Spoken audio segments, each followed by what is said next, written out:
Welcome to Crime Investigation, the channel where we uncover some of the most shocking and heartbreaking true crime stories from around the world. Today's case takes us to a quiet coastal town in Canada, where festive Christmas lights once glowed warmly in the windows, until flashing police sirens shattered the peace. This is the story of Chloe and Aubrey Berry, two young sisters whose lives were full of joy, love, and promise, until they were taken in an unspeakable act of violence. Why would a father, someone the court deemed to be safe, commit such an unthinkable crime? Did the justice system fail to protect these children? And what really happened behind the closed doors of that apartment on Beach Drive? Join us as we uncover the devastating truth behind the Berry family tragedy, a case that shocked the nation and raised haunting questions about protection, justice, and the dangers we sometimes fail to see coming. UAC-BJ is a small coastal settlement in Canada with a population of under 20,000 people. It is an ideal place to start a family, a united, quiet, and safe community, yet still well-developed. On December 25, 2017, the town was alive with the Christmas spirit. Windows of the apartments sparkled with colorful lights, and homes were beautifully decorated. The festive atmosphere was shattered by the flashing lights of police cars responding to a tragic incident. Sarah worked for the local ferry service, which connected the mainland with coastal areas and several nearby islands for both communication and cargo deliveries. She studied at the University of Victoria and completed an internship before landing this position. Before that, she worked in public relations. Sarah was active and energetic in everything she did, which contributed to her success. Her relationship with Andrew blossomed quickly after they met, and soon they took things to the next level. They got married and started a family, welcoming their daughter Chloe in 2013. 2 years later, they had their second daughter, Aubrey. In the beginning, Sarah and Andrew's love seemed genuine and sweet. The pressures of daily life began to take a toll on their relationship. After the birth of their children, their bond significantly deteriorated. To make matters worse, Sarah faced the heartbreak of losing her father in a car accident. All of this deeply affected Andrew's behavior. He became anxious, prone to outbursts over minor issues, and often directed verbal abuse at Sarah. It was clear that Sarah's father had previously helped calm Andrew down, but now that support was gone. As a result, Andrew's aggression intensified. At first, Sarah tried to resolve the conflicts and kept their problems private, hoping things would improve. Unfortunately, the situation only worsened. During a heated argument over custody of Chloe and Aubrey, Andrew made serious threats, claiming he would harm the entire family if things didn't change. Sarah was deeply disturbed by these threats, and Andrew's anger grew increasingly uncontrollable. His behavior became erratic and dangerous. When angry, he drove recklessly, putting everyone on the road in danger. Initially, he tried not to act this way when his daughter was in the car, but eventually, he lost control even in her presence. What was once a happy marriage had now turned into a dangerous environment for Sarah and her daughters. Despite this, Sarah still made efforts to hold the marriage together. Months passed until Sarah finally reached her breaking point. She decided to end the relationship and told Andrew he needed to move out immediately. Instead of leaving peacefully, Andrew sparked another argument, barged into her bedroom, and tried to strangle her. Sarah managed to escape, grabbed her phone, and called the police. Andrew continued his violent behavior until the police arrived. He was promptly arrested and taken to the station. Following this incident, Sarah obtained a restraining order to prevent Andrew from approaching her or their children. This brought some relief to the family, as Andrew was now legally kept at a distance. He moved into his own apartment and lived alone, while Sarah took care of their daughters. She worked hard, often doing overtime to provide for them, and her mother helped take care of the girls when she was at work. During this period, Sarah and Andrew finalized their divorce. Sarah was awarded full custody of the children. Due to his aggressive behavior, Andrew lost visitation rights and was ordered to pay alimony. For 3 months, Sarah devoted herself entirely to her daughters, showering them with love and attention. Everything changed when Andrew returned, claiming he missed his daughters and wanted to see them. Sarah refused his request, and he was unable to visit the children. At that point, Andrew appeared to have changed. With the help of a lawyer and witness testimonies, he attempted to contest the court's decision regarding custody. Amendments were later made to the court order, allowing Andrew to see his daughters on weekends. He was proud to have official permission to spend time with them. Sarah was responsible for bringing Aubrey and Chloe to their father's place and made sure to supervise their visits. During these visits, Andrew was able to bond well with his daughters. Unfortunately, this was only the beginning of a heartbreaking tragedy. A few years later, new issues arose surrounding alimony payments and the jointly owned house. The court ordered Andrew to pay a substantial amount in alimony. Meanwhile, discussions were ongoing regarding how to divide the house in a way that would benefit the children. Andrew, however, refused to contribute financially toward the house. As a result, the court allowed Sarah to purchase Andrew's share of the property, originally valued at $60,000, for only $20,000, after deducting the outstanding alimony debt. Under this agreement, Sarah would gain full ownership of the home and waive any future maintenance payments. Sarah accepted the terms. Andrew strongly opposed this arrangement and decided to contest the court's ruling. During this time, Andrew was still allowed to take the girls on visits without Sarah or any guardian supervision, as permitted by the court. Over time, Sarah began noticing troubling signs. One day after Andrew returned the children, she noticed a bruise-like mark on Aubrey's head. When she confronted Andrew, he claimed Aubrey had hit her head while playing. During a later conversation, Aubrey confided in Sarah, saying that Andrew had tried to touch her inappropriately. Andrew firmly denied the accusation, calling it absurd, but Sarah believed her daughter. Determined to protect both children, she contacted Child Protection Services. An investigation was launched, and during this period, Andrew's interactions with Chloe and Aubrey were closely monitored. Although Sarah and Aubrey voiced concerns, Child Protection Services and law enforcement found no concrete evidence of abuse, and the case was closed. Andrew continued to insist that the bruise resulted from a simple fall and said he had accidentally bumped into her while playing. Sarah continued to argue that Andrew posed a threat to their daughters. She pointed to his past suspicious behavior and noted that the girls were often hesitant to spend time with him.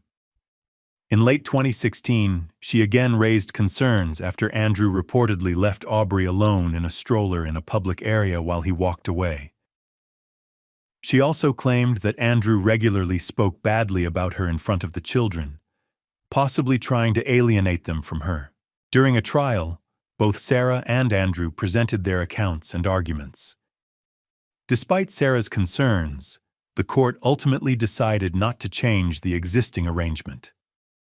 Chloe and Aubrey continued living with Sarah, while Andrew retained visitation rights on weekends and holidays.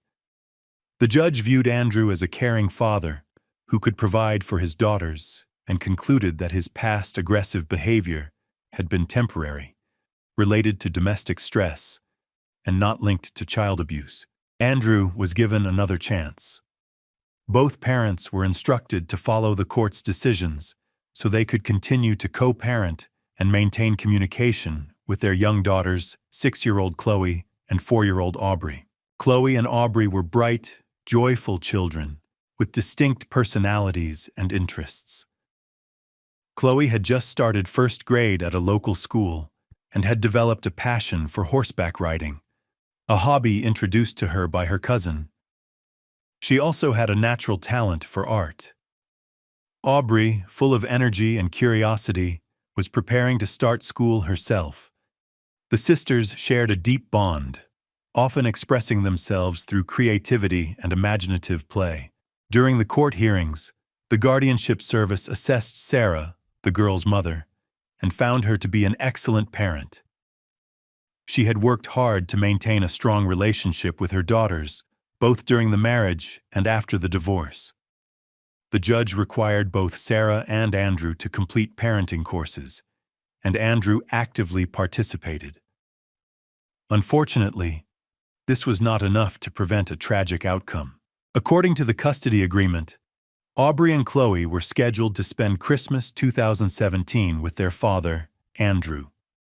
On the morning of December 21st, the children celebrated Sarah's birthday with her.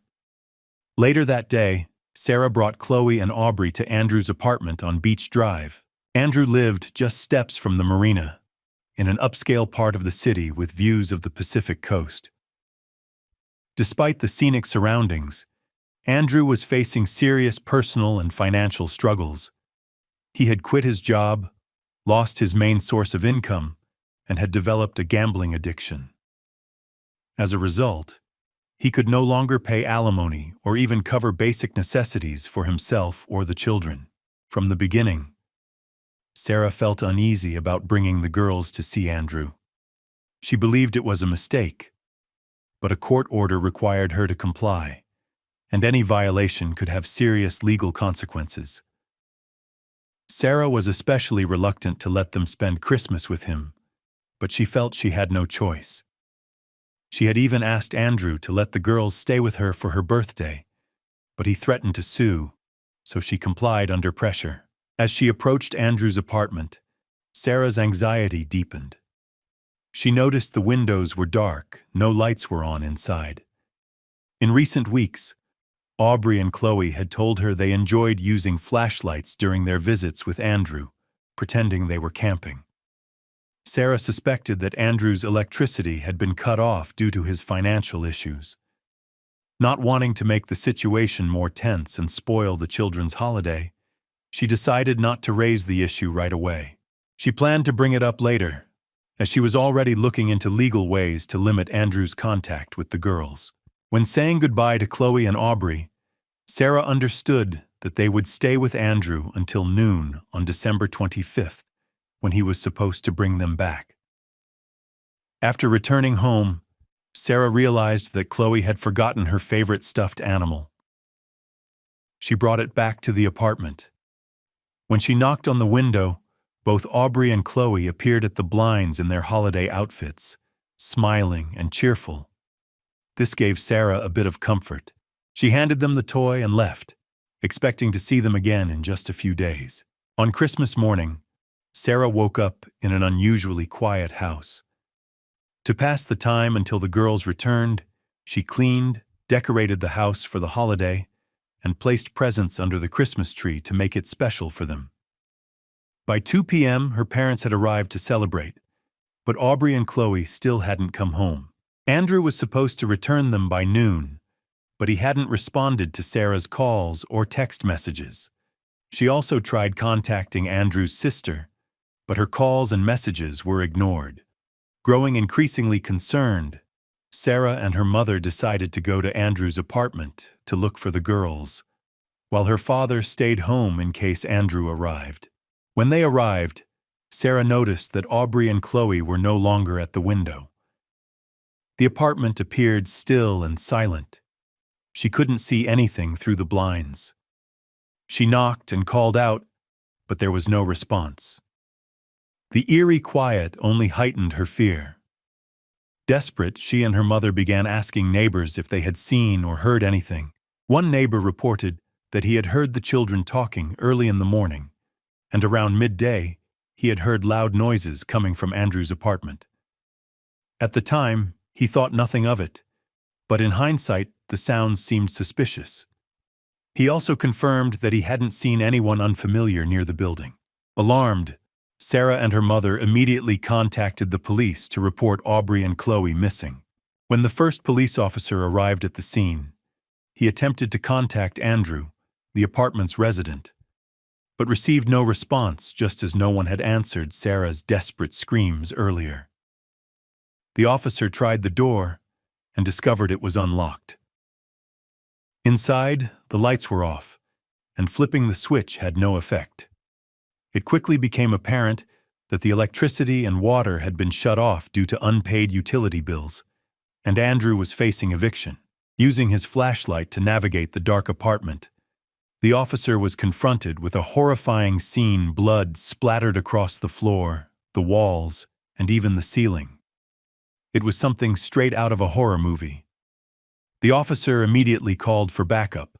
Armed officers entered cautiously, weapons drawn, aware that the person responsible for this brutal act might still be inside.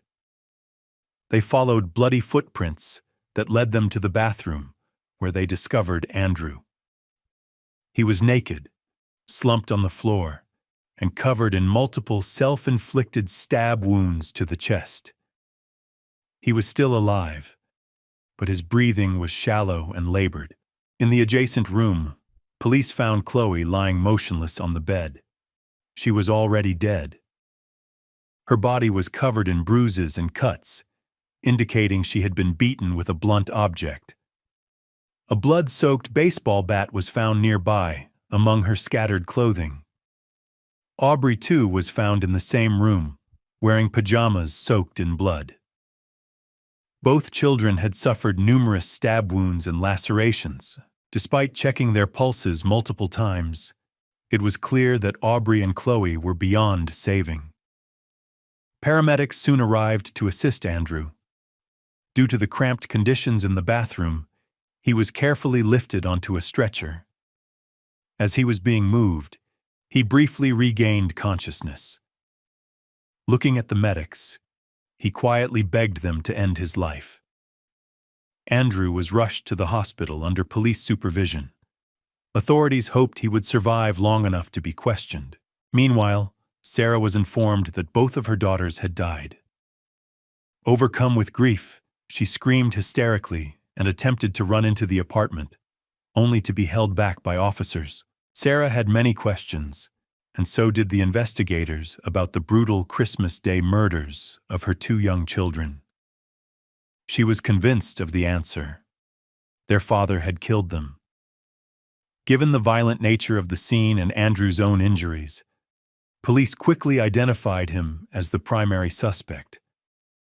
Sarah had previously warned authorities that Andrew posed a danger to himself and to the children.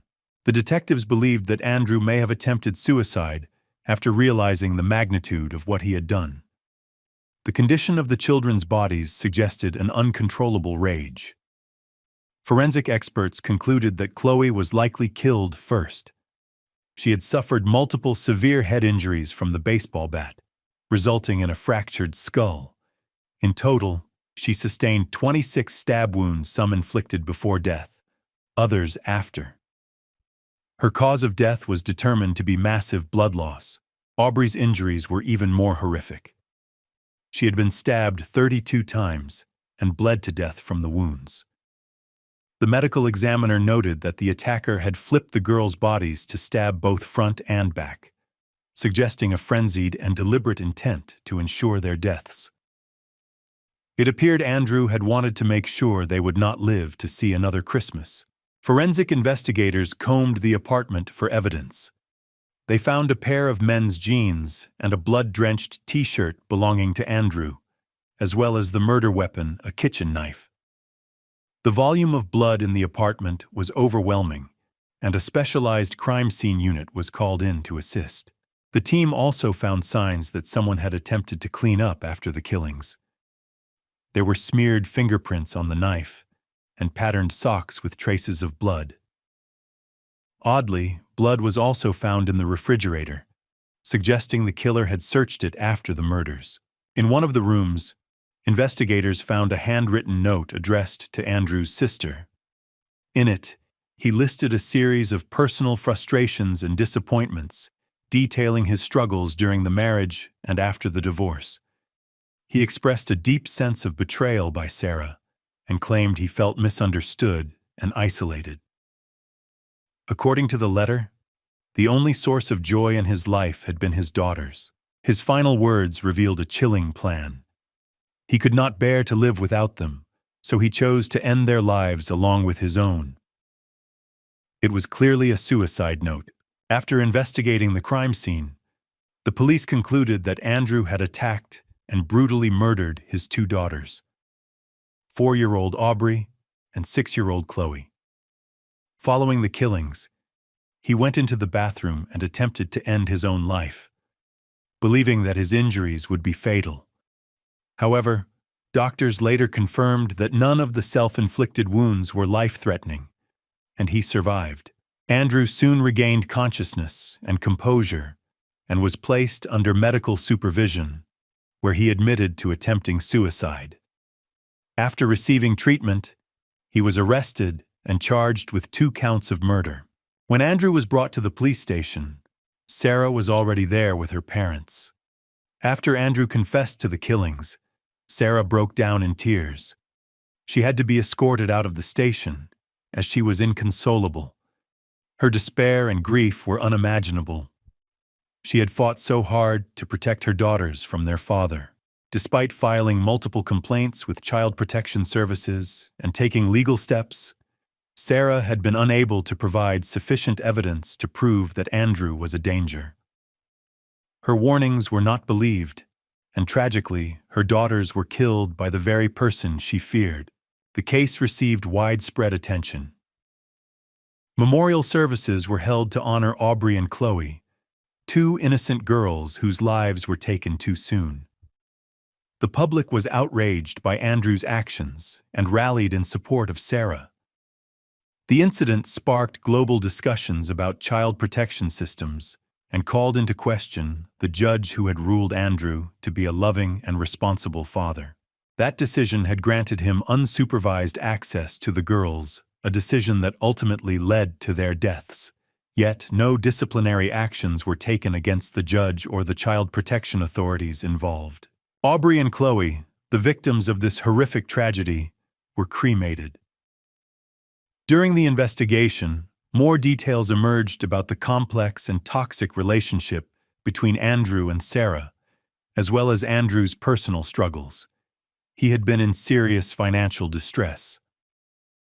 After quitting his job in May 2017, he struggled to keep up with rent and utility payments, resulting in his electricity being cut off. A significant factor in his downfall was his gambling addiction. Although Andrew had once earned a decent income around $200 per shift, he became addicted to gambling, especially card games. He attempted to recover his losses, but only fell deeper into debt. He began borrowing money from anyone willing to lend it to him. His gambling spiraled out of control, with monthly losses reaching around $3,000. In the fall of 2015, Andrew won a large sum, $100,000, but, overconfident and reckless, he quickly lost it all. Trying to recover, he borrowed $10,000 from a man named Paul. Desperate to repay the debt, Andrew took out more loans, eventually losing interest in his job and quitting entirely. By the spring of 2017, he was drowning in debt, owing approximately $225,000, with all of his credit cards maxed out.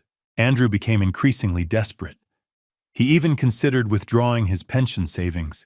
He couldn't afford groceries and resorted to asking neighbors for food to feed his daughters during their visits. His life had become a series of misfortunes and downward spirals. During the investigation, police found disturbing search history on his computer. About a month before the double murder, he had looked up ways to take his own life. His situation kept deteriorating, and on Christmas Day, he made a devastating decision. He murdered his daughters in a brutal, calculated, and merciless manner, an act that caused many to question whether he had ever truly loved them. On January 16th, hearings for the double murder case began. The prosecutor presented detailed information to the jury, outlining Andrew's relationship history and the personal circumstances leading up to the crime. The prosecution argued that Andrew had knowingly put himself in that situation, unable to control his gambling addiction. They described the murders as premeditated and used his internet search history as key evidence to support their argument. In contrast, the defense attorney pointed out flaws in the investigation, highlighting that a patrol officer had temporarily left the scene while waiting for backup. This absence, the lawyer argued, left the situation inside the apartment uncertain and unsecured. The defense claimed that Andrew and his daughters were actually victims of a revenge attack, possibly carried out by someone Andrew owed money to. According to this theory, the real perpetrator had taken advantage of the brief gap in police presence and escaped unnoticed through the fire exit. The prosecution strongly rejected this theory. The apartment building was under constant surveillance, and there were no signs of forced entry. It would have been impossible for someone to enter and exit without being noticed. Furthermore, the defense's claim directly contradicted Andrew's own confession made while hospitalized. During his hospital stay, he had even pleaded with medical staff to help him die, a clear indication that he had inflicted the injuries on himself and intended to take his own life. Andrew's suicide note also supported this conclusion. In it, he expressed a desire to end his life and take his daughters with him, believing they were his only source of happiness. Despite this, the defense continued to push alternate theories, suggesting that a random killer could have entered the apartment unexpectedly, or that the family may have fallen victim to a deranged stranger. To support this line of defense, the attorney referenced an unsolved attack on a woman that had occurred near Andrew's residence on April 25, 2017. The woman had been stabbed, and her assailant was never identified. The defense argued that this could have been the work of the same individual responsible for the murder of Andrew's daughters. Investigators dismissed this theory, noting that the details of the wounds and circumstances of the two incidents were significantly different, pointing instead to Andrew's guilt. During the presentation of crime scene evidence, Andrew broke down in tears. The prosecution emphasized that all signs pointed to Andrew as the murderer. A critical piece of evidence was the presence of Andrew's blood on the apartment floor. If the attacker had been someone else, they would likely have worn different shoes. Yet the shoes Andrew wore at the time of his arrest matched those found at the crime scene. Additionally, a forensic expert testified that the injuries on both Andrew and the girls were consistent with a single weapon being used. Andrew had admitted to stabbing himself, and the patterns of the wounds on his body were nearly identical to those on the girls, strongly indicating that he was the sole perpetrator. At trial, the defense attempted to shift partial blame to Sarah, claiming that her emotional pressure had contributed to Andrew's mental instability, possibly pushing him to act out violently. They argued that Sarah's actions and demands had worsened Andrew's fragile mental health. Sarah firmly rejected these accusations. She stated that Andrew's aggressive behavior had been ongoing for years and was the reason for their separation in the first place. She had tried to protect her children, filing complaints with Child Protection Services and repeatedly warning the authorities about the danger he posed. Unfortunately, those warnings were ignored. Sarah reminded the court that her concern had always been the safety and well-being of her daughters, a concern that had been tragically justified. In the months leading up to the tragedy, Andrew appeared to have changed for the better. He seemed calmer and more composed, but as it turned out, this was merely a facade. Behind the scenes, the situation remained deeply unstable. Throughout the trial, the defense continued to argue for Andrew's innocence, painting him as a victim of his circumstances. They claimed he had been trapped in a dangerous situation after accumulating over $200,000 in debt to another man. According to Andrew, he was unable to repay the money and was coerced into storing a suspicious bag in his apartment. He insisted he had no knowledge of its contents. The defense further stated that multiple shady individuals, who resembled known criminals, would visit his apartment periodically to check on the bag, and Andrew had even given them a spare key. The defense suggested that one of these individuals may have committed the violent attack on Andrew and his daughters. The prosecution challenged this narrative. They asked why, if Andrew were present during the attack, the intruder would choose to kill 2 innocent children in his apartment, while Andrew himself remained alive. Andrew claimed he had been knocked unconscious at the start of the incident and awoke to find Aubrey and Chloe unresponsive. He alleged that the attacker was still in the apartment, but that it was too dark to see his face clearly.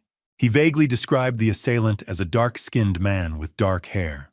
Andrew said the man then ran into the kitchen, grabbed a knife, and a struggle ensued.